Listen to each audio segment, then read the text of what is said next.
얼마 전 정말 제 인생에서 절대 있을 수 없는 엄청난 일이 생겨서 이렇게 사연을 쓰게 되었습니다. 저는 유복한 집안에서 멋진 부모님의 사랑 아래 행복하게 자란 딸이에요. 어머니는 초등학교 교사이셨고 아버지는 검사 출신 변호사이셨습니다. 너그러운 마음씨를 가지신 어머니는 제가 하고 싶은 것을 모두 할 수 있게끔 모든 것을 지원해 주셨고 저를 한 번도 다그치신 적이 없어요. 그래서 저도 참 순수하고 모든 걸 긍정적으로 보며 살았던 것 같아요. 검사 출신 아버지는 굉장히 엄격하셨고 정말 시간을 낭비한 적 없이 열심히 사셨습니다. 그런 모습을 보면서 저도 인생을 허투루 쓰지 말아야겠다고 다짐하며 더 진정성 있게 삶을 대한 것 같아요. 좋은 부모님 밑에서 바르게 자란 게 저에게 큰 축복이었죠. 그렇게 저희 가족은 단란한 삶을 보내고 있었을 무렵 저희 가족에게 큰 일이 생겼어요. 작은 삼촌이 일을 내신 겁니다. 40살까지 무직의 백수였고 근근히 일을 하며 입에 풀칠을 하는 삼촌께서 큰 소송일에 말리신 거예요. 너무 바보 같을 정도로 사람을 좋아하고 모든 걸 퍼주는 삼촌께서는 아무 의심 없이 한 건에 100만 원을 준다는 어떤 사람의 제안에 자신의 명의를 빌려준 거였어요. 그런데 그게 안 좋은 범죄 사건에 연루되었고 삼촌은 억울하게 고소를 받게 된 거죠. 검사 출신인 아빠는 그런 삼촌의 억울함을 풀어주기 위해 사건을 중지한 채 거의 1년간 삼촌 일에만 매달렸던 것 같아요. 삼촌 앞으로 되어있던 빚들도 일단 아빠 돈으로 갚고 급한 불을 껐어요.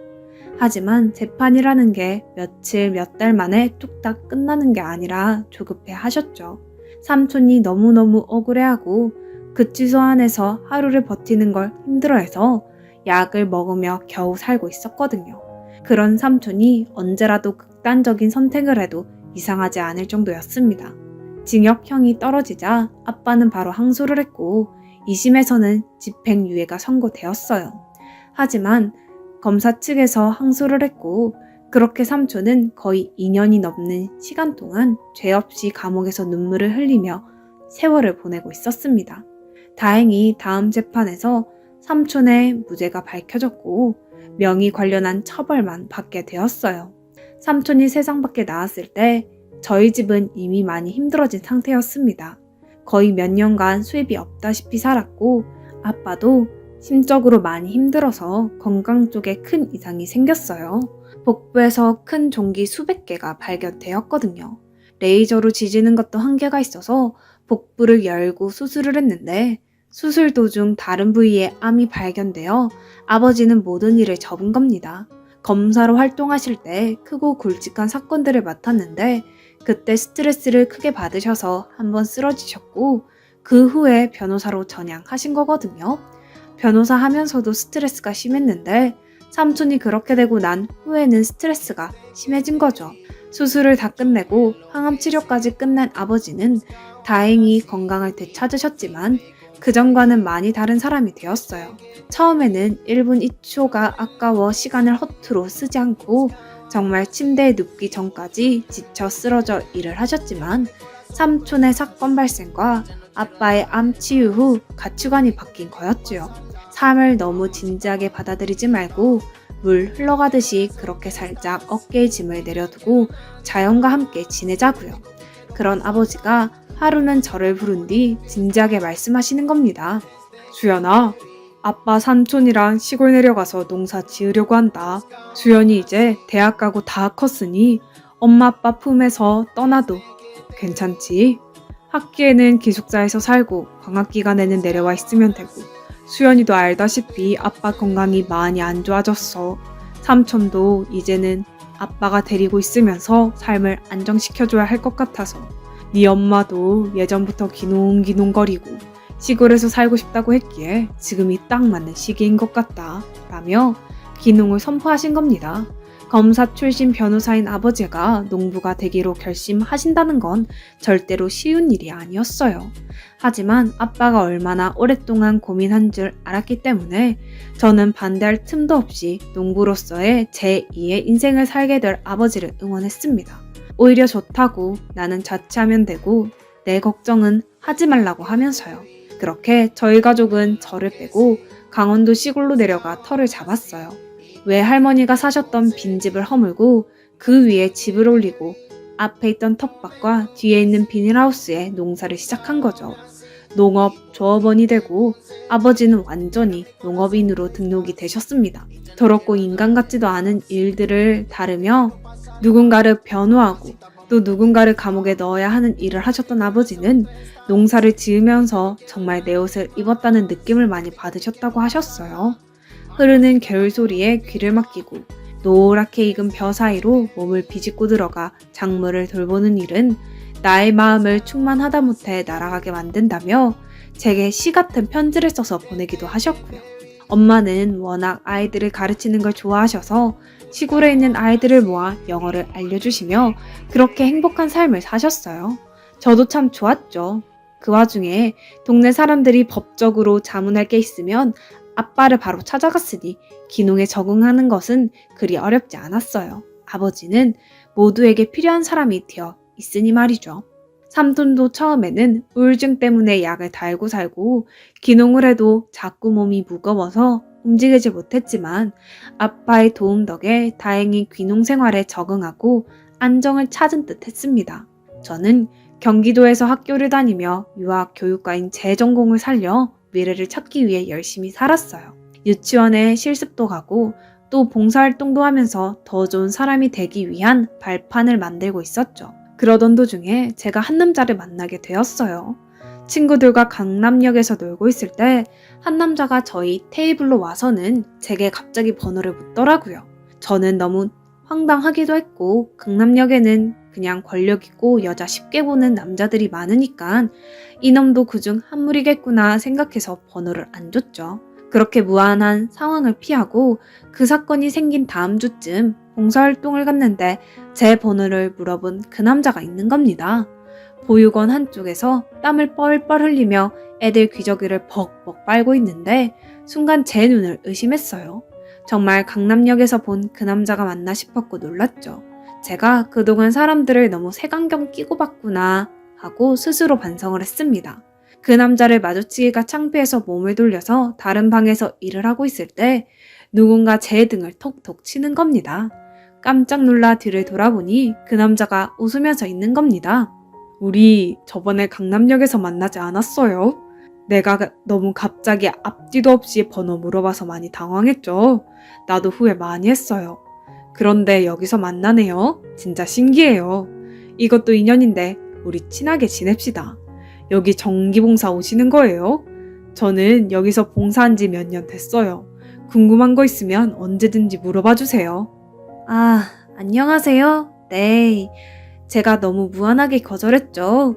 이런 곳에서 만나니까 얼굴이 붉어지네요.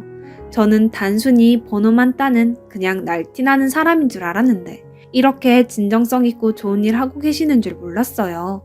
그날 죄송합니다. 친하게 지내요. 저는 오늘 처음 왔는데 아마 앞으로 쭉 여기서 봉사할 것 같아요. 라고 했어요. 그렇게 저희는 그날 계기로 급속도로 친해졌고 연락을 주고받는 횟수가 많아지다가 연인 사이가 되었어요. 후에 들은 남자친구의 이야기는 정말로 너무나 놀라웠습니다. 같이 일했던 봉사자분께서 슬쩍 말해 주시더라고요. 저 남자랑 사귀는 거야? 아주 땡 잡았네. 저 남자 청담동에 건물이 몇 개가 있고 또 장난이 아닌 어마어마한 재단의 아들이야. 그래서 그 재단 이름으로 여기 보육원에 후원도 하고 갈 곳 없는 아이들 쉼터도 만들었고 사람도 좋아. 수연이가 참 착하고 이쁘고 참하니까 저런 잘난 남자도 만나는구만. 대충 잘 산다는 것은 눈치챘는데 청담동에 건물 몇 개씩 가지고 있는 그런 사람인 줄은 꿈에도 몰랐어요. 그렇다고 해서 제가 남자친구를 바라보는 시선이 뭐 드라마틱하게 달라지는 것은 아니었지만 그래도 돈 있음에도 불구하고 겸손하게 티내지 않고 사는 남자친구가 신기하고 또 존경스러웠습니다. 이 남자를 더 알고 싶고 시간이 지나니 결혼하고 싶은 마음이 너무너무 들더라고요. 그때 남자친구도 진지하게 결혼 이야기를 꺼냈고 그렇게 저희는 결혼을 전제로 교제를 이어나갔습니다. 제가 유치원 선생님, 임용 시험에 붙게 되었고 직장을 다니며 자리를 잡게 되었어요. 그때 본격적으로 이야기가 오갔죠. 저는 아빠에게 남자친구도 소개할 겸 결혼 허락도 받기 위해 남자친구를 아빠한테 데려갔습니다. 3시간이 넘는 시간 동안 버스를 타고 도착한 저와 남자친구는 가져온 홍삼 보따리를 엄마에게 건넨 뒤 인사를 드렸어요. 남자친구의 얼굴을 본 엄마 삼촌은 어디서 이런 야무진 아이를 데려왔냐고 하면서 제 엉덩이를 팡팡 쳤어요. 저는 쑥스러워하며 엄마에게 말했죠. 엄마, 나 이 남자랑 결혼 생각하고 있다? 엄마한테만 말하는 거야. 일단 몇 번 여기 와서 남자친구 얼굴 도장 찍어놓고 다음 달에 아빠한테 말하려고 결혼하고 싶다고. 그러니까 엄마가 잘 좀 아빠한테 말해줘. 삼촌한테도 말해서 아빠한테 이야기 좀 해놓으라고 라고 하면서 엄마에게 말했죠.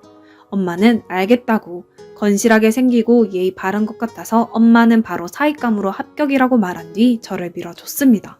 하지만 아빠는 남자친구 얼굴을 본 뒤 시큰둥하게 비닐하우스로 들어가서 할 일을 하셨어요. 1시간 정도 흐른 뒤에 하우스 안에서 각종 작물들을 나와 남자친구와 바베큐 파티를 할 수 있도록 마당에 세팅해 주셨었죠. 그리고 아빠는 우리 딸과 연애하는 아이인가? 딸이 한 번도 남자친구를 소개시켜 준 적이 없는데 그래서 나도 오늘딸 남자친구 얼굴을 처음 보네. 이왕 사귀는 거 서로 잘 이쁘게 사귀고 존중해주게 하면서 고기를 구워서 저희 접시에 올려주셨죠. 그렇게 나름 달랄한 시간을 보내고 남자친구와 다시 서울로 올라가기 전 아빠가 저를 몰래 부르는 겁니다.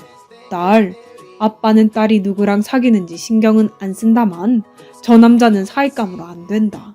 뭔가 느낌이 안 좋아. 아빠가 그동안 정말 많은 사람들을 봐서 남들이 못 느끼는 그런 촉이 있거든. 그런데 저놈은 영 아니야. 그동안 사건 다루면서 얼굴색 하나 안 변하고 거짓말치고 사람들 피눈물 나게 하는 사람들과 느낌이 너무 비슷해. 얼굴만으로 판단하면 안 되지만 그래도 난 우리 딸 결혼까지는 아빠가 참견하고 싶다. 아빠의 이기적인 마음일지 모르겠지만 이 정도는 해도 된다고 봐. 라고 하면서 제게 말하더라고요. 그 이야기를 듣는 순간 마음이 철렁했죠. 아니, 내 남자친구가 어때서? 라는 생각이 들었고 저는 그때 처음으로 아빠한테 반항했던 것 같아요. 아니 아빠, 왜 말을 그렇게 해? 잘 알지도 못하고 사람 겉모습만 보고 판단하는 건 좀 아니지. 만약 내가 시댁에서 그런 취급받으면 아빠 마음 어떻겠어? 마찬가지인 거야. 아무리 그래도 처음 본 사람을 그렇게 판단하고 연애만 하라고? 느낌이 이상하다고 하는 건 나를 무시하는 거랑 같은 거야. 내가 사랑하고 좋아해서 선택한 남잔데 그런 남자가 아빠한테 무시받는 상황은 내가 무시당하는 상황이랑 똑같다고 라고 말을 했고 저도 아빠도 조금은 어색함 속에 그렇게 신경전을 끝내고 헤어졌습니다. 서울로 올라간 저는 아빠에게 그렇게 말한 게 내내 후회가 되었지만 그래도 이 남자랑 꼭 결혼이 하고 싶었기 때문에 제 입장을 접을 수 없었어요. 남자친구 몰래 따로 고향에 내려가서 몇 번 아빠에게 결혼 허락을 구했지만 그때마다 완강하게 거절했습니다. 한 번은 무진장 화를 내며 무작정 그냥 안 된다고 하면서 그놈은 내 목에 칼이 들어와도 안 된다고 하면서 거의 경기를 일으키다시피 싫어하고 거부하는 겁니다. 솔직히 저는 너무너무 화가 났죠. 결혼 관련 문제로 아빠랑 정말 크게 싸우고 엄마가 그 사이를 중재하려고 했지만 사이는 좋아지지 않았습니다. 저는 단식, 투쟁까지 하면서 결혼 허락을 받으려고 했지만 쉽지 않았어요. 결국 저는 너무 힘들어서 혼자 소가리를 하던 중 우울증까지 걸려 그동안 좋아했던 유치원 선생님 일도 휴직하고 거의 몇 달 동안 집안에서 나오질 못했습니다. 남자친구는 무슨 일이냐고 갑자기 왜 그러냐고 물어도 저는 대답할 수 없었어요. 남자친구가 이 사실을 들으면 얼마나 상처가 클지 알았으니까요. 그렇게 제가 힘들어하고 거의 죽은 사람처럼 알아놓으니 아빠도 한풀 접었습니다. 내 딸이 그렇게 사랑해서 없으면 좋겠다고 하는데 아빠가 이렇게 무작정 반대하는 것도 비합리적인 것 같고 그동안 아빠가 무작정 반대하고 고집만 피워서 미안하다. 우리 딸 하고 싶은 결혼하고 아빠가 최대한 지원해주마. 저는 그 소리를 듣자마자 그동안의 마음고생이 싹 나은 듯 했습니다. 평생 부모님 말 거역한 적 없이 살아왔던 제가 처음으로 제 의지하에 내린 결정이었기 때문에 정말 열심히 최선을 다해 결혼 생활하고 행복해지자고 마음을 먹었어요. 그렇게 저는 정식으로 남자친구와 내려가 아빠 엄마에게 결혼 허락을 받고 올라왔습니다. 시댁에서는 저의 존재를 너무나 환영했어요. 사실 아빠가 결혼 조건으로 내세운 건 자기 예전의 검사 직업을 알리지 말라는 거였어요. 아빠는 검사 시절 너무 힘든 것도 있었고 또 직업을 말하면 상대 쪽에서 반응하는 태도가 싫다고 하더라고요. 그래서 저는 시댁에 가서 남자친구에게 법조계 일하시다가 귀농하셔서 농사한다고만 아빠의 직업을 설명드렸죠. 그렇게 저희는 본격적으로 결혼 준비를 시작했고 상견례를 가지게 되었습니다. 시댁은 정말 상상을 초월하는 재발가 집안답게 한 끼당 10만 원이 넘는 한식 코스로 레스토랑을 예약했어요. 저는 깜짝 놀랐죠. 세상에 한식이라고는 그냥 집에서 양푼 냄비에 밥 넣고 참기름 넣은 다음 총각 영울무김치 넣어서 비벼 먹는 게 끝이었는데 이런 고급 식당은 클래스가 다르구나 생각했습니다. 아빠, 엄마, 그리고 삼촌까지 강원도에서 버스를 타고 올라와 상견례장에 도착했습니다. 양가 부모님들을 만났어요. 예비 시아버지 되실 분은 사정이 있으셔서 조금 늦게 도착했습니다. 눈에 문제가 있어서 선글라스를 끼지 않으면 눈을 뗄 수 없다고 해서 양해를 구하고 선글라스를 낀 뒤 자리에 앉았어요.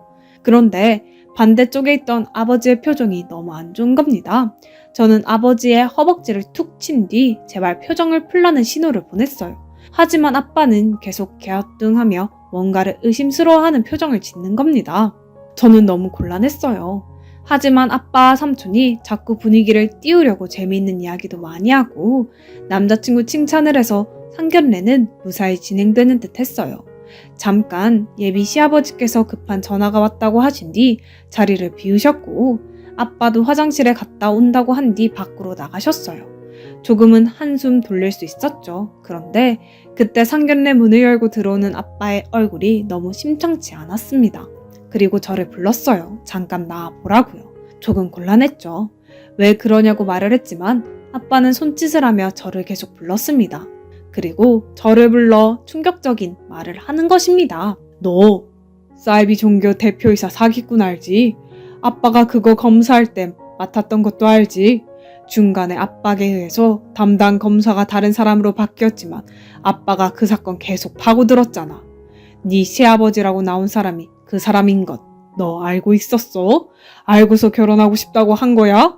아니 아빠 무슨 소리야? 그럴 리가 있어? 아니 확실한 거야? 대체 무슨 뚱땅지 같은 소리를 하고 있어? 아빠 왜 그래 아까부터? 라고 하자 아빠는 제게 신분증 하나를 주는 겁니다. 아빠가 화장실 가기 전에 바깥 사돈 외투에 손 넣어서 지갑을 뺀 거야.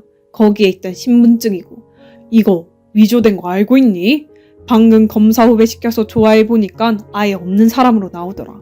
평소에 위조된 신분증을 가지고 있는 사람이면 어떤 짓을 하고 다니는지 너 모르겠어? 이상하게 생각되어서 내가 그 지갑 안에 있던 나머지 개인정보 조화해보니까 저 사람 그 사기꾼 맞아. 저놈 아들 명의로 여태껏 평범한 사람들 돈 뺏은 거 전부 돌려받고 이미지 세탁한다고 봉사하는 거야. 저놈 집안이 세운 보육원 센터 어떤 곳인 줄 아니? 자기네 종교 신도들 속이는 거야. 부모 없고 버려진 애들 시켜먹기 좋으니까 봉사라는 명목으로 주로 끔찍한 일을 벌인다고. 사람도 죽이고 자기들 종교 위에서 못하는 짓도 없어. 몇 년 전까지 수배자였던 저놈이 법관 놈들한테 얼마나 뇌물을 먹인 건지 수백억을 사기치고도 풀려났다. 바깥 사돈 아니 저놈 눈 아파서 선글라스 낀 게 아니라 신분 속이려고 선글라스 낀 거일 수도 있어. 내가 법조계 쪽에 일했다는 것을 하니까 정체를 숨기려고 혹시 모르니까 내가 그랬지 느낌이 안 좋다고. 너 저놈 집안에 시집가면 평생 저 사이코 사이비 사람들한테 네 인생 다 뺏긴다. 당장 엄마랑 삼촌 데리고 나와. 절대 결혼 허락 못해. 라고 하는 겁니다. 저는 설마 하는 마음이었지만 아빠가 보여준 신분증과 그리고 아빠 검사 후배가 보여준 시아버지 이름과 정보를 본 순간 소리를 질렀어요. 너무나 소름이 끼쳤고 신도들을 그냥 욕정풀이 대상으로 보고 말도 안 되는 범죄를 저지른 사람이었거든요. 그동안 남자친구가 봉사한 것도 그게 다 집안 이미지 세탁을 위해서 한 거라니 저는 믿을 수 없었고 충격으로 인해 한 발자국도 떼기 힘들 정도였습니다. 아빠는 제 손을 끌었고 상견례장에 들어가 엄마 삼촌을 밖으로 끌고 나왔어요. 남자친구와 예비 시아버지는 당황해했고 엄마랑 삼촌도 뭐 하는 거야 자기야, 상견례 중인데 왜 자꾸 끌고 나가려고 해. 진정하고 앉아봐. 왜 그러는 건데 정말 이렇게 창피하게 만들고 있어. 라고 하자 아빠는 소리를 질렀습니다. 당신 신경준 아니야? 내가 검사 출신인 건 몰랐지? 250억 사기 사건, 신도들 추행, 폭행, 총 관련 각종 범죄들 수사하던 담당 검사가 나였다고. 이유 없이 위쪽에서 내린 압력 때문에 다른 검사로 담당이 바뀌었고 당신 그 범죄는 소리소문 없이 사라졌지. 내가 그게 분하고 또 분해서 당신 뒷조사를 얼마나 했는데 어떻게 왼수를 이런 외나무 다리에서 만나냐. 당신 때문에 멀쩡했던 사람들이 정신병자가 되고 당신한테 당한 한 소녀는 외상 후 스트레스 장애가 거의 정쟁에 나간 군인처럼 심각해져서 병원에 입원했고 거의 몇 년간 일상생활을 못하고 있어. 그런 사람을 배신자 취급하고 못된 소문을 퍼뜨려서 인간관계까지 단절하게 만들어 놓고 당신은 순진한 척하며 호의호식하며 살았지. 봉사는 이미지로 아들을 내세워 당신의 신도들한테 홍보하고 있다는 거 나도 잘 알아. 이 정도까지만 말해도 내가 왜 딸과 아내를 데리고 상견례장을 나가려고 하는지 눈치챌 것 같은데? 라고 하면서 소리쳤고 남자친구와 예비 시부모님은 눈이 뒤집혀서 당신 뭐라고 했어? 라고 하며 아빠의 멱살을 잡으려고 했어요. 하지만 아빠는 검사 짬밥으로 말하셨죠.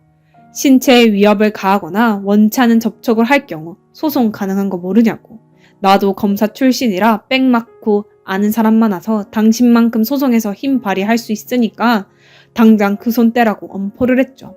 예비 시부는 씩씩거리면서 아빠를 노려보았고 옆에서 엄마는 그게 무슨 소리냐고 하면서 화들짝 놀랐어요. 결국 아빠는 저와 엄마 그리고 삼촌을 데리고 그 장소를 나왔고 엄마와 삼촌에게 모든 사실을 말해 주었습니다. 저는 너무 충격에 빠져서 말을 할 수가 없었고 왜 그렇게 아빠가 제 결혼을 반대했는지 이제 알 것 같았어요. 그리고 평소에 약간 조금 물음표가 생기는 남자친구의 행동들과 말들이 이제야 퍼즐 맞추듯이 정답을 알게 되었습니다. 결혼하면 꼭 지켜야 할 수칙이 있다부터 시작해서 우리 집 사람들은 아버지를 신처럼 모신다 등등 이상한 말을 하더라고요. 그게 다 이런 이유였을지는 꿈에도 몰랐습니다. 충격을 받은 저는 한동안 시골로 내려가 엄마의 품에서 거의 열병을 앓다시피 아무것도 못했어요. 아빠는 후에 남자친구에게 연락해서 자기 검사 출신이니까 우리 딸한테 접근하면 가만히 안 두겠다고, 우리 딸 건드리면 당신 집 쑥대밥 만들고 후배 검사들 불러서 조사하라고 하면 탈탈 털 수 있다고 하면서 경고를 했죠. 사실 아빠는 검사였지만 아무 힘이 없었고 실제로 탈탈 털리게 할 권력도 없었지만 어쨌든 예전 지위를 이용해서 저를 지키려고 한 겁니다. 그게 통한 건지 남자친구는 그 이후로 제게 연락도 안 했고 완전히 잠적을 했어요. 저는 너무나 충격적이었어요. 아빠가 창고에서 파일을 가져와 기사 스크랩한 걸 보여주더라고요. 그곳에는 예비 시아버지 될 사람이 얼굴이 박혀 있는데 너무나 소름이 돋았습니다. 정말 아빠 말을 들을 걸 내가 괜히 고집 피워서 부모님 속상하게 했구나 하는 생각이 들면서 너무나 창피했어요. 부모님한테 죄송하다고 무릎 꿇고 사죄했습니다. 아빠는 아니라고, 그냥 아빠가 너무 쎄한 느낌이 들어서 무작정 반대했는데 다행히도 그 느낌이 들어맞았다고. 앞으로는 상대방 쪽 집안을 면밀히 살핀 후에 의심할 거 다 하고 그 후에도 신뢰감을 줄 때 결혼을 결심하라면서 제게 조언을 해주셨습니다. 제가 부모님의 생각을 많이 받고 자라서 모든 걸 긍정적으로 보고 사람 의심을 안 했는데 그게 독이었던 거죠. 저는 그 사건으로 날이 서 있고 사람들을 의심하게 되었지만 그래도 이전보다 뒤통수 맞는 일도 적어지고 뭐랄까 인간관계에 있어서 약간 초월성을 지니게 되었어요. 그래, 내가 이런 놈도 만나봤는데 그 놈보다 더한 사람이 있겠나? 나를 생선 발라먹듯이 발라먹을 놈이 있다면 나도 당하고만 있지는 않을 거다 하면서요. 아무튼 정말 이런 일이 생겨서 너무나 충격적이었지만 결과적으론 다행히 결혼까지 가지 않았고 아빠로 인해 구사일생 하게 되었습니다. 그동안 부모님 말씀 거역하지 않고 잘 살아왔는데 앞으로도 거역하지 못할 것 같네요. 처음 해본 반항이 이런 결과를 가져왔어요. 아무튼 정말 세상에 다양한 사람이 많고 그만큼 사기꾼들도 많은 것 같습니다. 지금 생각해도 온몸에 소름이 돋고 그냥 토하고 싶을 정도로 역겨운 순간이네요. 여러분들도 조심하세요. 뭐 조심한다고 해서 조심해질 것도 아니지만요. 저처럼 순수하고 사람 좋아하고 모든 걸 믿으면 이런 꼴 당하는 것 같습니다. 아빠 말 안 들었다가 정말 큰일 날 뻔했네요. 결혼 직전 헬게이트에서 유턴시켜준 아빠에게 그저 감사할 따름입니다. 앞으로는 한동안 사람 무서워서 결혼 생각도 못할 것 같습니다. 지금 생각해도 한숨이 절로 나오는 그런 사건이네요. 가끔 화가 치밀어 오르지만 그냥 다 잊고 살렵니다.